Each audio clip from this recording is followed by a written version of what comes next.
What's going on, everyone? AP over here at Rum Pier Sports, bringing it to you once again.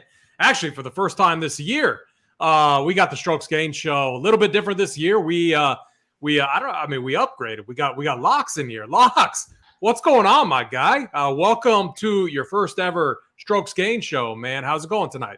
Yeah, appreciate it. Doing well. Honored to be on here with the two of you goats. So it should be an exciting time. Glad to be on the show with you guys. Obviously, hopefully picking some winners this first week. Just super excited. Golf is back, to be honest with you. Love the golf season. Love the whole season. So getting ready for it. Obviously, NFL's winding down. We saw a crazy thing happen last night. So prayers up again to that young man. But, yeah, let's dive into golf and move on. Yeah, a very, very difficult situation. Prayers up. I mean, just absolutely, man, I got lost for words for sure. Snyder, what's going on, my man? It's good to be back with you on Tuesday. We're going to miss Hoop, but I'm going to explain what's going on here in a moment. How's it going, my man? How are you feeling about, right now? And then how are you feeling about PGA? I know you're excited to get PGA back and to be dialed in. Definitely excited to get the season underway. We're at a shorter field here this week. This is going to be kind of like the appetizer. Next week we'll get the full field in once we get to the Sony Open. But yeah, I'm really excited to jump into this event. This event is like one of my favorite events, though, because you get the absolute best golfers here, basically outside of a major. So short field, no cut. They're going to be going low here. I'm looking forward to this event, though. Yeah, I'm mainly excited to golf spec because I like most of us am the ultimate degenerate, and I love sweating golf during the day on Thursdays and Fridays. It gives me something to do while I'm researching NBA, NFL, whatever. So it's going to be so fun to have PGA back. I'm very excited. We're changing things up a little bit. Hoop is now on the Wednesday show, the Wednesday Swing for the Fences. We're going all out. We got Tambo, we got Big T, we got Hoop. You got 2 Million Maker winners on there, and then Tambo, who's the freaking GOAT at PGA. I can't wait to watch, till we watch that show. It's going to be absolutely phenomenal. It's going to be fire for members only. Repeat that, members only. So if you're not a member, you should be, because that show is going to be absolutely awesome. We've added new content too. I added a heat map. You're going to be able to see that. It's up right now. It's live. So if you want to go over to the website and look at that. Then we got Hoop. Hoop has his own player pool that he is posting each and every week. It's going to be phenomenal. We're going to add Locks, the GOAT, to the core play page. We got Snyder on the playbook. Man, we got projections, everything. It's going to be a phenomenal PGA year. I am very, very excited. So yeah, a few other things. We're going to try to adjust the format for the show just a little bit. I feel like every show out there, I think you guys would agree with me, is pretty similar with PGA. So we're gonna do a few things a little bit different. When we get to the golfer breakdowns, we're gonna do 2 golfers we like, 1 fade. We're gonna do a recap of last week. We can't do that this week because we were not playing golf last week. And we're gonna focus a lot on strategy and different things like that. So I'm really excited for this format. I think it's gonna be a ton of fun. It's gonna be informative, and it's gonna help all of you out. So if you could, hit that like button. It helps us out over here. Hit the subscribe button. It also helps us out a lot. Snyder, let's get into this puppy, man. Let's dive into the course. We're at the Plantation course. Give us the course preview. Yeah, we're at the Plantation course here at Kapalua. It's a unique setup here. We've got 11 par 4s and only 3 par 3s here. We're going to have the traditional 4 par 5s here, but this track is going to measure just under 7,600 yards, which is going to seem pretty long, but you have to realize that we have 1 less par 3 here, and that's going to make up for a lot of it. A lot of these par 4s are actually going to be pretty attackable. I think there's 8 of them that are going to be like 430 yards or less. So they're going to be able to attack these holes. Wedge play is going to be huge. Looking for a lot of proximity shots coming in from right around 100 to 125, maybe upwards of 150 at some time. So definitely looking for that. The golfers are going to see some huge green complexes here as well. These greens are going to average about 70 or 8,700 square feet on average. The Bermuda grass greens will be rolling at around 11 on the step meter, and they're also going to be welcomed with some very large, wide fairways here too, which is going to allow some of these golfers to just kind of grip it and rip it here off the tee. So looking forward to that. The event is going to project as a birdie fest, as we saw last year. both of Cameron Smith and Rahm went really deep. Like I think Cameron Young ended up winning at like -35, and Rahm was like -33, -34, somewhere in that range. But the over/under winning score is set at -29.5 this year for this event, and I think it's going to go under that. I think that someone's going to hit the 30 under mark again this year because the winds are down. As I look more into this, the winds are going to be down, which is also going to favor that lower scoring here. So definitely expect a lot of scoring here. Some of the key stats I'll be looking at is strokes gained approach, par fours gained, proximity 100 to 125, birdies or better percentage, opportunities gained, and par 5 scoring. I mean, it's Snyder. We know golf is back. When like the chat is just stroking to you so hard. Look at Snyder. The level of research you do for us is outstanding. Jana Parker, appreciate the comment. I mean, man, I agree with her as well. So awesome breakdown, Snyder. I got one other question for you. I just took my son to get his hair cut. KB said that you were just the other day, and you're wearing a hat. I mean, you're not showing us the cut. I mean, what's going on, my man? You can't even bring it out? I just got home from the gym. We just threw the hat on and ready to roll here. All right. Very, very good breakdown. Do you have all right, so you threw out a lot of different stats there, which is awesome. How would you sum that up just real quick? Like, what type of golfer are you looking at targeting this week? Yeah, I need someone who can get hot with the putter, but really strong with the wedge play. I think that is going to be the main thing here. You're going to have to get close to these holes from like the proximity ranges and just really get hot with the putter here, as we saw like Cam Smith did last year. I mean, him and Rahm went like nuclear on round 4 there. It was fun to watch. But yeah, I mean, you're going to have to get hot here and make some birdies. So I'm looking for guys with big upsides. I think the cream is going to rise to the top here. So there's really, I mean, honestly, I only think there's like 6 to 7 guys that are in play of actually winning this event this week. So we'll be looking forward to that when we dive in. That's what's going to make it interesting. It's small field, shorter field. And so game theory, roster construction is definitely going to come into play. Let's dive in, fellas. Locks, I'm going to kick it to you first. We're going to go 9K and up, just since normally we'd go 10K range, then the 9K range, but smaller field, not as many options. Let's go 9K and up. Give me 2 guys you're on and 1 fade. Yeah, in that range, obviously a lot of interesting guys, a lot of guys that obviously we can see winning the tournament. This is basically the cream of the crop here, the guys that are most projected to win. So, I mean, definitely some interesting names up here. The 2 guys that jump out at me right away on this one at the 9K and up range are going to be Justin Thomas and Colin Morikawa. They're just in good form. They look good at the Tournament of Champions. I just think they're going to be good. They're solid players. They're always, if you look in the past few years, they're always in like the top 10 of this tournament, top 15 of this tournament from what I'm seeing. So I'd say those guys, just based off of approaches from 100 yards and in, putting. I mean, putting is not the greatest for Morikawa. I think he's going to turn it around a little bit this year. I kind of see a little bit of a turnaround in his putting this year. That's just me personally. So I think Justin Thomas and Morikawa are probably my favorites up there. If I had to go with a fade in this range, for me, I'm going to probably lean Scotty Scheffler. What? I said it's tough, man. Like that's why I like this format. It's tough. It is tough, and it's going to be interesting. But like you make such a good point because it's such a loaded range. But Scotty Scheffler, it's so hard. I don't think I'm going to get to the 10-3 price tag with him. I like JT for cheaper. I like Morikawa for cheaper. If I like those 2 guys, I can't jam him. So definitely the guy I'm probably fading out of that range. Yeah, man. Very, very good points. And one of the reasons like why I think this format is going to be interesting is just because a lot of this you can kind of, as you go through it, figure out where ownership could consolidate, where the good plays are, where the best plays are. And then, when we're talking about like an upper tier range like this one, when it comes to fades, like you can't play everyone. I mean, some people out there do. There will be people playing 150 and they, will play the entire field. Kind of banking on volatility and variance and hoping that, the chalk busts and everything. My strategy is typically a little bit different. And Locks, before I kick it over to Snyder, since you're not new to PGA golf, you're not new at all. You're very, very, very good at it.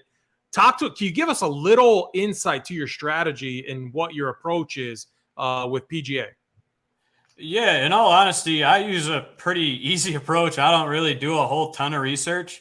I've been around golf my whole life. I started playing actually when I was 3 years old, got into the golf business. I was a club pro for a while. So it's just always been a sport that I've loved. So I kind of go, and it's just like every other sport that I play is I kind of go off of feel.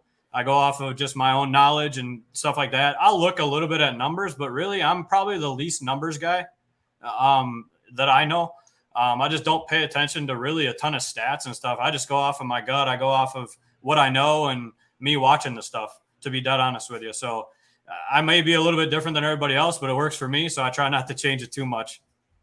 Yeah, you don't want to change what's working. I agree with you 100%. I love that approach. Very similar to a lot of us. I think I'm kind of hybrid. I do love my stats, but I do my final decisions and everything. Definitely, it's going with the gut. So, Locked, what's your handicap? Scratch, I would assume? I was playing at scratch until I had a couple kids, so I don't play as much anymore. So, we'll see. Yeah, so, I mean, yeah, if we ever battle, I'm like a 16. So, me and you aren't probably going to be playing, one-on-one. So, I used to be a 13, but my game's gone downhill. It is what it is. Snyder, let's kick it over to you. Same question. We're in the 9K range. 2 golfers you're on, 1 fade. You're muted. Rookie. Snyder. It's a rough. We're going to implement. We're going to implement something for that. I turned it on show, mute not so this I could one. get the YouTube show on. And but yeah, when you're looking at the top of this ownership range, you're going to see John Rahm's going to be the overwhelmingly chalk. I think we could see Rahm might come in at like 40% ownership, which is pretty high for the golf event. So that's interesting. The decision you want to make on him, yes or no, is going to decide a lot on this slate. I think the two guys that I'm looking at here is my guy Morikawa for sure. I'm going to go with Morikawa here. He did struggle. The chat goes from just like stroking Snyder off to now ripping him. We're back, baby. You love it. We're back. You love to see it, yeah. Donkey mistake, but yeah, I'm going to go with my guy Morikawa here. I didn't actually play him that much last year just because something was wrong with the game, but it actually he got something going there at the end, had a good showing at the Hero, did pretty good at the Tournament of Champions, I believe there, or the Mayakoba. Mayakoba finished top 15 and he was 6th at the Hero Challenge. He's actually played really well here. He's never finished worse than 7th here, and I'm looking at ownerships right now. I can get Morikawa at half the ownership of Xander, Cantlay, and JT, I think, and definitely about 20-25% lower than Rahm. So definitely looking at Morikawa here for kind of a leverage play. And I'm going to start to see it's not right here. Hopefully he got some things figured out. He's been working on the game, he says. He's got the new Stealth 2 in the bag for this weekend. So definitely some equipment upgrade there for him. So Morikawa is definitely a guy I'm looking at. And then I'm going for Justin Thomas, AP's guy here. I'm going to go right to JT here. We're going to get JT lower owned than he should be. I think he's going to be like 20-25% ownership, which is kind of criminally low. Just because you have Cantlay and Xander right below him, and you got Rahm above him. I think JT's kind of going to get squeezed here a little bit. So, and you looking at the stats. I mean, a lot of people don't like to look at the stats, but JT is one of the best wedge players on tour. He ranked number 1, I think, approached 100 to 125 last year.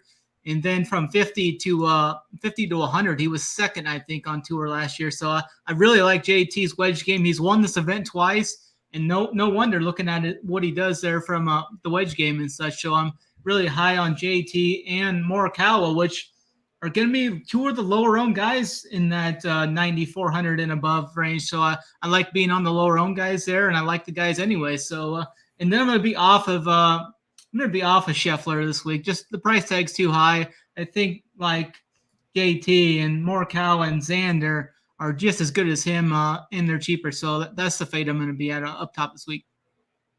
Yeah, I mean that's really interesting because like we haven't talked. I mean, I sent you guys the new format literally like 15 minutes ago. So we're doing this on the fly, but it's crazy. Like I'll start with my fade. My fade in this range is Scotty Scheffler, and you have to wonder. You got to wonder if that's going to be a common theme. A lot of it's because like when you like just look at it, you got you got Rahm, you got JT, ball striker, phenomenal history here. Scotty Scheffler's only played it once. Man, I like if he's going to be really low owned though, definitely a leverage spot that you could go to. So my two guys I'm on in this top tier range. One, we all know who that first guy is. It's just Justin Thomas.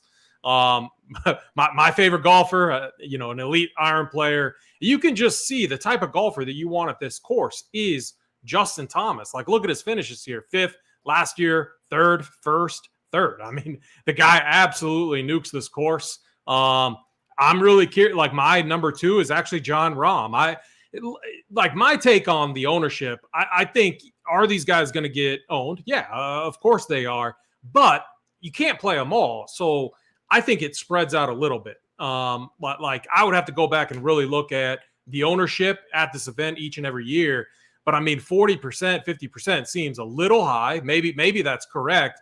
But man, it does seem like you could see everyone like right around 25 to 35% too. And if that's the case, I could easily just, plug in and say, okay, optimizer, give me, 60 to 70% of Rahm and JT. And if I do that, I'm gonna have some of them mixed together. I'm gonna have some of them separate, and I'm gonna have a nice overall exposure. So that's a route that I'm considering right there. I think just Jon Rahm, when you think about last year, like it's hard to say it was a throwaway year, but I think to Rahm's standards, it probably was a throwaway year. I think he's going to be a guy that's more motivated than ever. I think it's I want to be in early and often on a guy like Jon Rahm. So Rahm and JT are where I am at this week. If you haven't yet, hit that like button, hit that subscribe button. It helps us out a ton. We have a lot of new premium content coming. We got the Wednesday show now with Hoop, Big T, and Tambo. That is for premium members only. So make sure you're signed up over at Rumpier Sports to catch that show, which is going tomorrow. Tomorrow you'll catch that show. Let's go to the 8K range. We're going to do the same thing. Snyder, I'm going to keep it with you. Talk to me about two guys that you're on and that you like, and then one fade. Yeah, there's 2 guys that I'm basically the only 2 guys that I like in this range, as a matter of fact. So it's going to be pretty easy for me on this deal here. I'm going to eat some chalk here a little bit with Sungjae Im here. I think he's going to be pretty chalky in this range, but he's the guy I'm going to eat the chalk with. I loved how he finished the year last year. Finished strong. He's played really well here too, 8th and a 5th in his 2 appearances here. So I think Sungjae Im is the chalk I'm going to eat. He's the Vegas the odds markets really like Sungjae here too. He's favored in a lot of matchups I've seen. Got really good win odds. He's got the same win odds as some of the guys in the 9K range. So I'm going to be overweight on Sungjae Im there. And then the other guy I'm going to go to is Victor Hovland here. I feel like Hovland's kind of underpriced. I think Hovland and Zalatoris, they should be flip-flopped, I think. So I think I'm going to be getting overweight on Hovland here. We've seen what happened to Hovland at times here before. He's really struggled with the around the green game. But when you look at how he ended the year, that around the green game really got better as the season went on. So Hovland, I think last year Hovland lost like 6 strokes around the green, but he was just on fire with the irons and such. So I'm going to be on Hovland here in this range there. Hovland's not going to be as owned as I think he should be either. Too. I've only seen him around 20%, which is pretty low, I think, for this field. The fade I'm going to have in this range is probably going to be Will Zalatoris there, 8,900. I think he's I'm still worried about what he does coming off that long layoff there. He kind of got hurt there towards the end. Has never played this course either, so I'm going to be off of Zalatoris. Is it because he's too skinny? Like, Snyder, I know that you're spending a lot of time there lifting right now, like getting big. Like, this dude right over here is like sending me, like saying he's pushing 245 on the bench twice. Are you kidding me? Oh, is that true? Or do we need to put a bet out there? 245 twice? Isn't that what you said, or did you say once? Somebody told me I was too small last year on the slab, so we're coming for revenge. Are you? Who was that, Uncle T, or was that Mango? There might have been a few people. We've got a list. I've got a list here. We're going to be coming hard. Snyder's got his little revenge list. Oh man, I can't wait for that event. Speaking of that event, it's going to be epic, and we're going to have cameras out there. Like, we're going to video a lot of this stuff. I mean, we're going to make it a ton of fun. not only for us, but then also for all of you out there. So it's going to be such a good time. But yeah, Snyder's been putting in the work. He's going to be ready to go. But yeah, so that's really interesting. In this range, I think there's going to be a lot of interesting fades. I mean, you got Tom Kim, you got Willie Z, that you're fading. I don't know if I'm fading him, but it's like Cam Young. There's a lot of interesting guys that you could cross off if you want to go that stud and value approach. Locks, let's kick it over to you. We're on the 8K range. 2 guys you like and 1 guy you don't like. Yeah, just looking at this right away, I think I'm going to go with a little bit lower owned guys in this spot here. I just think Sungjae M, he's going to be up there with like Xander and those guys. I'll probably be a little bit off of him. Not going to really play Hovland. I'd say my 2 favorites, I'm going to start out with Cam Young at 8,800. This guy is just a stud. I've believed in him ever since he got onto the tour. So I just think this guy, he steps up in big moments. He makes all the big shots. So I love him this week. I think I could definitely see him finish at top 5. He could definitely win the event, I think. So I'd say he's probably my favorite in this 8K range. As I'm looking down a little bit more, my next guy is probably Sam Burns. When that guy gets hot, he's just unstoppable. Birdie fests are generally where he typically plays well. So those are probably my 2 favorite guys if I'm looking at this range. I was going to go with Snyder and the Zalatoris fade just for the same reason, but I'll switch it up a little bit. I'd say my fade in this region of 8K and up, I just don't like Hideki Matsuyama here. I don't see him ever really finish too well here. He's only 8,200. I don't see, or 8,100? 8,100. Sorry. I just don't see a reason to play him here. He hasn't shown me a reason to play him at this golf course. I'm just a lot lower on him, I think, than everybody else will be. So I'd say Hideki's my fade. My 2 favorite guys, Cam Young and Sam Burns. Yeah, a lot of good points there. Like one thing this year, when I was kind of preparing, getting refreshed with PGA, with the golfers and everything, I want to be on these young guys that have a ton of upside early and often. And like Cam Young is one of those. Actually, the funny thing is I had him as being underweight on him just because of the high price tag here. And just I know that I want Rahm. I know that I want JT. And I think it's his first time. But I can't fade Locks if Locks is that high on him. I definitely can't fade Cam Young then. I mean, we know what Cam Young can do. The guy can make birdie. Like if this is going to be a birdie fest, just going back to last year, this guy, I can't tell you how many times like he would make 4 or 5, sometimes 6 birdies in a row at some of those easier courses. The guy can absolutely nuke a guy. He's been a showdown hero for us too. So absolutely love those takes from you, Locks. For me in this range, I'm kind of with Snyder on Sungjae, and mainly it's just like, man, like if we want ball strikers, if we want guys that are decent on approach, and then with him, it comes down to the putter. But this guy is so strong off the tee, such a good ball striker, finished 5th here, then 8th here last year. So the course history really lines up, and the price tag is very favorable too. So I am on Sungjae M there with Snyder. And then for me, it was, I mean, it's kind of difficult because like I was under on Young, which now I think I'm going to talk myself back onto him. And then Sam Burns, another guy that I absolutely like, and I love that you're on him, Locks. I was under on him too, but I might have to change course on him just because I'm definitely a Sam Burns guy. And the other thing about Sam Burns is the guy, he's a winner too, man. He knows how to win. What did he win? 3 times last year? Was that right? 3 or 4 times, right? Yeah. Any of you guys know? I think it was 3. I want to say 3.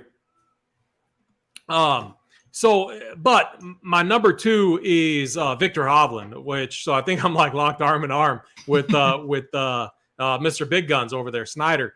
So Victor Hovland, I just made 8.5. I love this guy's talent. He's a good ball striker, struggles around the green at times, but you get him on a course like this one, Plantation course. I think it's going to be just fine for him. My only concern is, and I'm hoping this keeps ownership down, but T31 here in 2021, T30 in 2022. I hope people look at that course form there, the poor course form that he has at this event, and hopefully it lowers his ownership, because if I can get him lower owned to 8,500, that's where I want my leverage. I don't mind eating chalk up top if I can get some leverage here in the mid-tier range. My one fade, I am locked in with locks over there in Hideki Matsuyama. Hideki is just a guy I don't play very often. If he beats me, he beats me. And I think he'll end up being a popular fade option down in this range. But yeah, I'm not playing Hideki. Let's get down to the 7K range. Locks, I'm going to keep it with you before we go back to Snyder. 2 guys that you like in this range and 1 fade. Yeah, getting over this range here. Sorry. Gotta get used to flipping around on these PGA shows here. First PGA show, I got to figure out my niche. No, you're good. But flipping over there, looking at these guys, I haven't really put much thought into this range yet. But as I'm looking at this right away, there's a couple names that kind of jump out to me. I don't know. I like KH Lee. I don't know why. At 7K, I like KH Lee. I just feel like he's played here before. When he's seen courses before, he actually plays well on them. I think he's in a good spot, and he's only 7K, and we're going to have to use some of these guys. We like all of these guys up top. We're going to have to pick some guys down here that we think can get the job done, and he's shown that he can finish up there in tournaments. So he's a guy that very much interests me in this range, just looking at it right away. The other guy I do like is Aaron Wise. I mean, we saw him kind of turn around his putting last year, and that's always been his holdback. The guy's a ball striking machine. If he gets the putter hot, we can see him. I mean, in Birdie Fest especially, we can see him compete. So I'd say if I'm looking at this range right away, a 7K, sorry, I just lost my spot, KH Lee, and a 7,400 Aaron Wise. If I'm taking anybody out of this range, I really don't like all the Keegan Bradley love. I don't know why. I've never been high on the guy.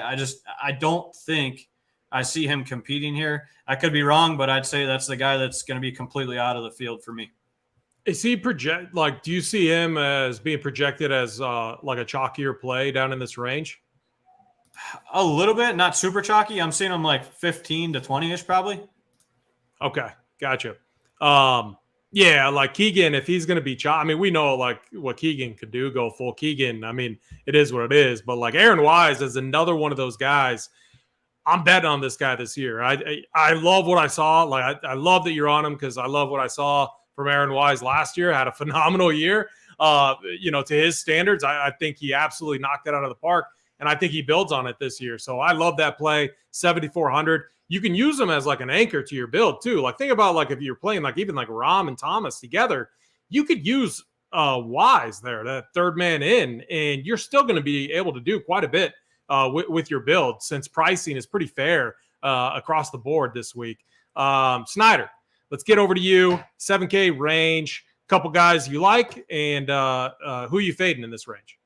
Yeah, I like a couple guys in this range quite a bit. Mainly my guy Seamus Power. I really like him this week. I really like targeting him on these coastal island type tracks that are going to see a lot of birdies here. He's crushed those time in and time out.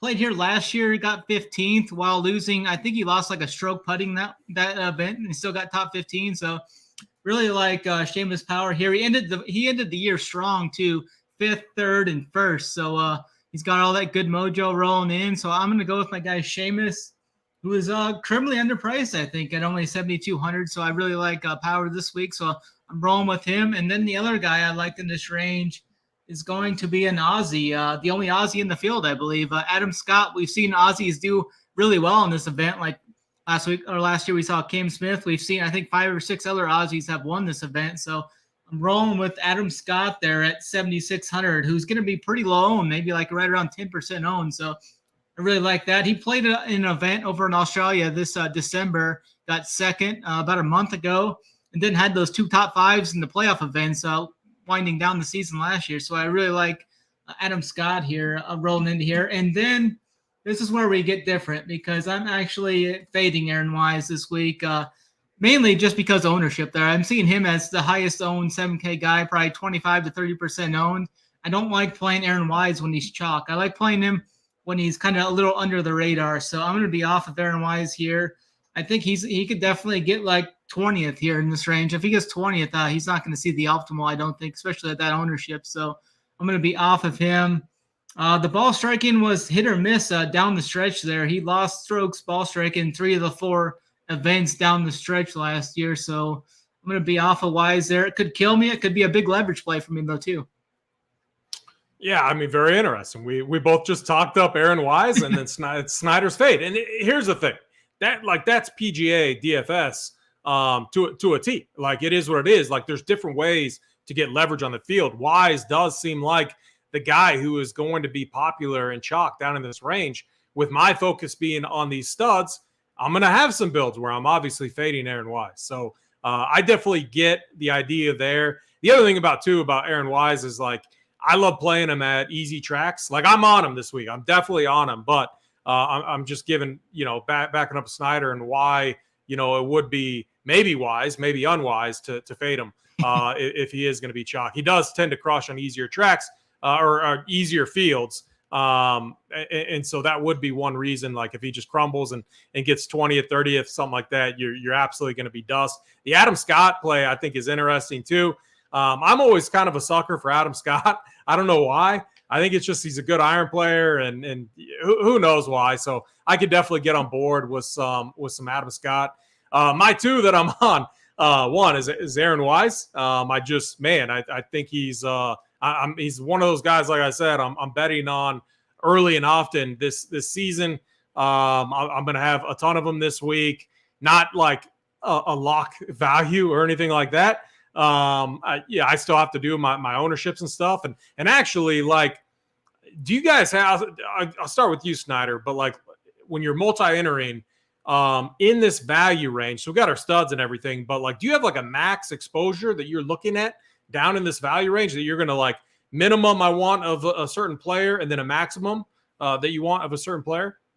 I think I might just try and kind of go all in on maybe one or two of these guys. And then I don't really like many of these guys at all in this value range. So if I can somehow end my builds with only one of these guys, I would be really happy with that. So do you want me to go through which guys I like here in the 6K range then? No, not yet. It was locks. What about you? That same question, strategy-wise. Do you have any like min and max rules that you're typically setting on, I mean, any of the range, but I'm talking kind of the value range here? Yeah, generally I don't set too many rules. I'll just narrow my pool down quite a bit with just the guys I like. Especially in an event like this, I'll probably make my pool even smaller. So I don't generally set those rules unless I get a bunch of builds that I don't see or that I don't like too much. I mean, a lot of times I'm not trying to play more than 2 6K guys. So if I see a build with 3 6K guys, I'm not going to do anything with that. I'll probably X that out and make a rule as far as that goes. But 7K range, generally not, unless it just comes out with way too many of them. But the 6K range is my only really set of rules. Yeah, very, very good. I'm very, very similar too. It really just depends week by week. It can change for me. Some weeks I like to make big stands. Other weeks I like to spread it out just a little bit. So for me, just to sum up this range, Aaron Wise, I'm very, very high on. My number 2 is actually Seamus Power. So I'm locked arm in arm with Snyder on one of the plays and with locks on the other one. My fade is Billy Horschel at 7-9. I think the price tag is just a little bit too high. And I do want 2 studs into my lineups. And so that's, I'm definitely fine cutting out the like Brian Harmons, Billy Horschel, Hideki, all right there in that range. I'm just Xing those guys out and I'm moving on. Snyder, I'll kick it back to you. Now we are ready for the 6K range. Yeah, there is one guy I really like down in this range, this event here. It's Mr. Hoagie there. Shout out Allie. She's a Hoagie fan. She's in the chat, I see. But I really like Tom Hoagie here at 6,500. I think he's a really good value play. He's really good with the irons. I could see him doing really well here. We've seen him post many top 10s last year in some pretty strong events. Did kind of stumble the last 2 events, but right before those last 2 events, he had 4 straight finishes inside the top 13. So I really like Tom Hoagie in this event here at 6'5". And then the other guy, I really don't like too many guys here in this range. Like maybe Svensson has some upside, but I think I'm going to go with a guy like JT Poston because we've seen him get hot at times. If he can get the putter going and get those irons going, he's a guy that can rack up 20, 25 birdies here, I think. So I might roll with him just off upside. But I'm going to be really trying to get overweight on just Tom Hoagie here, just kind of going all in on him, get the majority of my ownership from him in this range. And then like as a fade here, it's probably going to be probably Mackenzie Hughes. I'd rather play Mackenzie Hughes on like a tougher course. I don't think he's got like the upside to go super low. So I'd be off of Mackenzie Hughes here at the top of the 6K range. Yeah, we don't want to play Canadians at this course. So, we're not playing Mackenzie Hughes.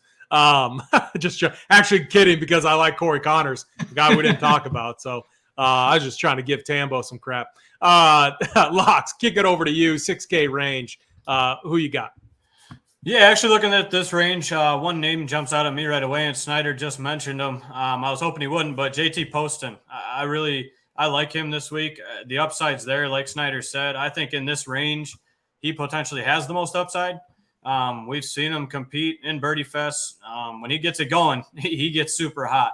So definitely a ton of interest there. The other guy I'd be looking at down here is Svensson, Adam Svensson. I think he's interesting to me. I'm seeing him probably around 11 to 15% down here. A lot of guys are going to him, but I think he fits the course okay. And the guy, he's shown a lot of talent at this price tag. I don't mind it. Really, those two guys are the only two guys I really have a whole lot of interest in down here. My fade is actually going to be Snyder's favorite play down here, I think. I'm going to get off the Tom Hoagie. I don't like that ownership. It's too much for me. That's where I'm going to try to get a little bit different down in this range, because I think a lot of people will jam him in. And there's been a lot of letdown spots from him when he's in good spots. So I'll definitely be fading Hoagie. My favorite guy in this range, JT Poston. Next guy, Svensson. That's crazy. Yeah, 3 Canadian winners last year: Adam Svensson, Mac Hughes, and then Corey Connors. So yeah, that's good to see for the Canadian players. Let's make it 3 in a row. JT Poston.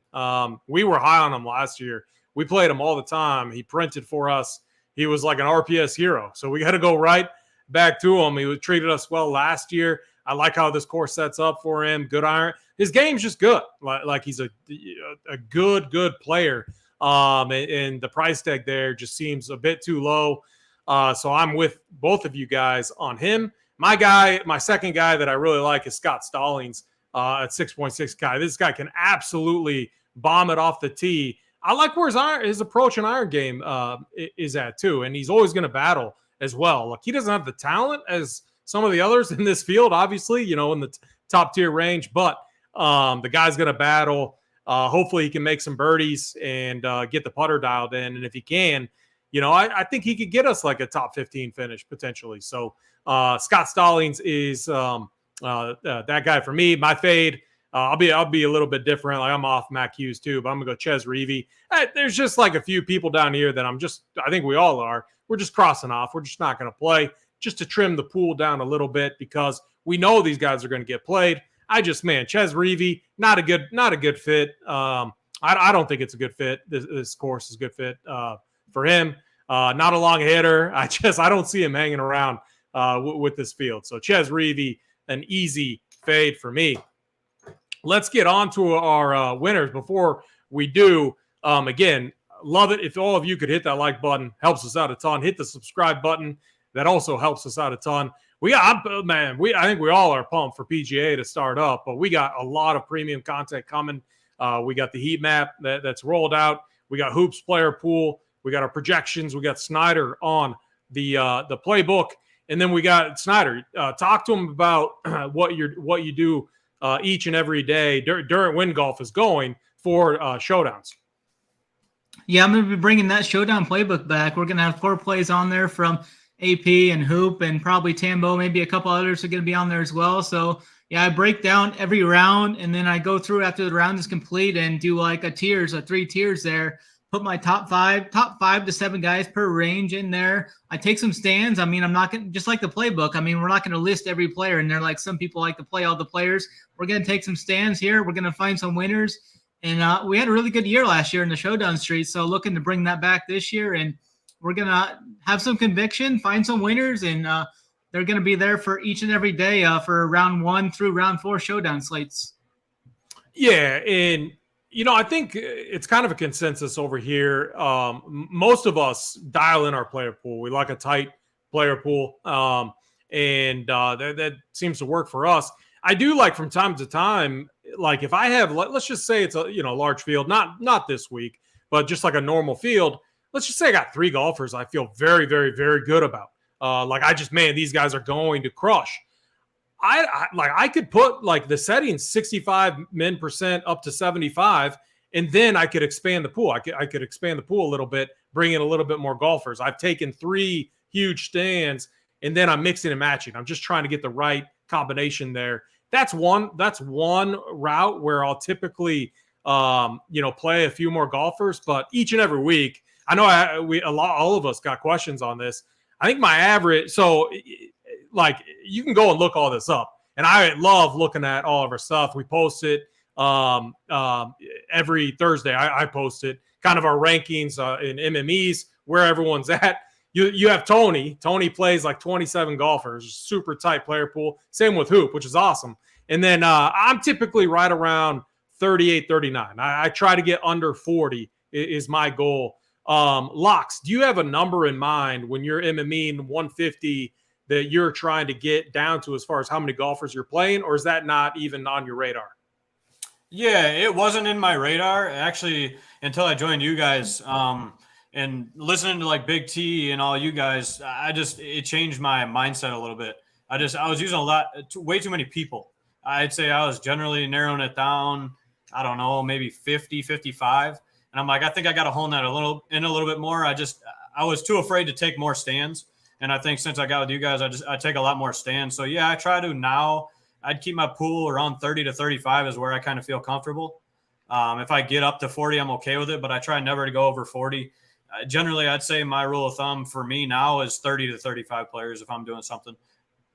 Yeah, I like that. And the reason behind that is if you're trying to win a large field tournament, one, you got to get the players right. And then 2, you need the combinations all to line up. And if you're playing like some people out there will play like 115 golfers, and there's just guys that are never, ever, like not even in play. Like look at their odds. Their odds are just outrageous, like they're massive. So I love that strategy. I'm definitely on board with you. But let's get to our winners and let's get the show wrapped up. Snyder, I'm going to start with you. Who do you got winning this thing? We're just going one. We're just one winner this week. It's a small. Next week we'll bring in our long shots and stuff like that. All I want's one. Who's winning this thing this week? Yeah, we're going to start the year off strong here. We're going to go with my guy Morikawa. Anytime you can we knew that. We all knew that. Yeah, anytime you can give me him at like 20 to 22 to 1 odds to win this any event on the PGA Tour, I'm gonna back my guy Morikawa. I think he's going to come out strong here. Ended the season a lot stronger than he started it. I mean, like I said, I wasn't on him much last year just because he was kind of downward. So hopefully he can pick it up here. I think the putting is improved. At least he's talking it up a little bit. So excited to see. He's got the stealth driver too, right? Yeah, he's got the Stealth 2 driver this year too. So he's gonna be coming in with that new equipment. Our boy Big T might be on him. I mean, that's like that's like a requirement. Got to use that stealth driver. Very good. Locks. Who do you got winning this thing? I was gonna go to a guy that I think you're gonna go to, so I'm gonna switch it up. I'm gonna go a little off the map here from what you guys are probably thinking. I'm gonna talk you into him a little bit more. Even I'm gonna go with my guy Cam Young. I'm gonna say he takes the cake this week. I'm going off the wall in the first week. Let's pick it big, baby. We're starting off the year hot. I'm going Cam Young as my winner this week in the Sentry Tournament Champions. Now that's how you win some money. That's how you take down tournaments. Getting overweight on a guy like Cam Young, who on the surface looks overpriced relative to the people around him. So I love that take, Locks. I think that's phenomenal. And yes, you are right. I'm going to my boy JT. I thought Snyder was going to take him at first, but man, I don't know. JT's my guy. Fifth, third, first, third. It's a safe bet. But look, like it's a small field. Next week we get a full field. It's the normal format. We'll be good to go and everything will be great. But I got JT this week. It just seems like one of these guys up top is going to win. Actually, the Cam Young, what's his odds? You have the odds up right in front of you? Cam Young was 20 to 1, yeah. 21. Oh, that's a good outright. JT's bet right 11 to there, 1. I actually like JT's odds there 11 to 1 as well. Yeah, that's not bad too, considering it's a small field. So, no, absolutely love those takes. Locks, final thoughts for this week. Can be anything, just, roster construction. What's your strategy? Just your final thoughts. Yeah, we made a lot of good points. A lot of your guys' calls were great. I actually, just looking back and thinking about a couple of guys that you guys mentioned, if I'm looking down here, there was a couple that jumped out at me. I like the Adam Scott call, really, from you guys. I love the Seamus Power call. That's actually a guy I forgot to mention. So I'm definitely with you guys on Seamus Power. I think that is definitely a great call at 7,200. But as far as this week goes, obviously, guys, it's the first week of this new year. We don't really know what's going to happen. Nobody's really in form, as they call it, yet. So just if you got a gut feeling, go with it this week. It is what it is. We're gonna take stands. I think the biggest thing that we do here at Run Pure Sports is take stands. You guys are great at it. The whole rest of the crew is good at it, and that's why we stand out, I think. And you find us at the top a lot because we're not afraid to take stands. If you're liking somebody, roll with it. It's the first week of the season, and then just go from there. But that's all I really got. Good luck this week, and let's kick ass and take names as usual. Yeah, I love it. Great advice there. Stick with your gut. Snyder, final thoughts. Yeah, just looking forward to this event. I am going to have some other bets over on the Run Pure Bet side. If you're looking for some more bets, I'll have some outrights, some top 20s matchups, some other prop bets over there. So be on the lookout for that. It'll be up later tonight or in the morning there on the Run Pure Bet side. So head on over there and check it out. We've got a lot of other good content over there as far as the betting stuff goes here at Run Pure Sports. So looking forward to that. The Showdown Playbook will be up for round 1 tomorrow. The rest of the rounds will come out each day too. Just looking forward to finally having golf back. Hopefully we can get a winner here. See Mr. Morikawa in the winner's circle come Sunday night. Yeah, great final thoughts. I'm going to get called a pussy with my final thoughts, but it's look, it's a smaller week. We get a full field next week. While the contests are good, keep bankroll management in mind. There is a lot of variance, volatility in the shorter fields and a no-cut event. The edge is definitely reduced. Actually, Locks, you make a good case. Like, take stands, get overweight on guys like Sam Burns, Cam Young, that are going to fall, a little. Like, I think they fall a little bit under just because they are priced up, but they are under your JTs, your Roms, your Xanders, Cantlay, etc. So take stands, get different that way, and that's how you do it this week. But keep bankroll management in mind. We like, it's a long season, and we want you with us because you can't ship every single week, but even though that's the goal. But one thing we will do is ship multiple weeks. So stick with us, and you guys are all gonna be in good hands. But yeah, with that, let's get this thing ended. Hit the like button, hit the subscribe button. I'm AP. That's Snyder. That's Locks. Snyder, get us out of here.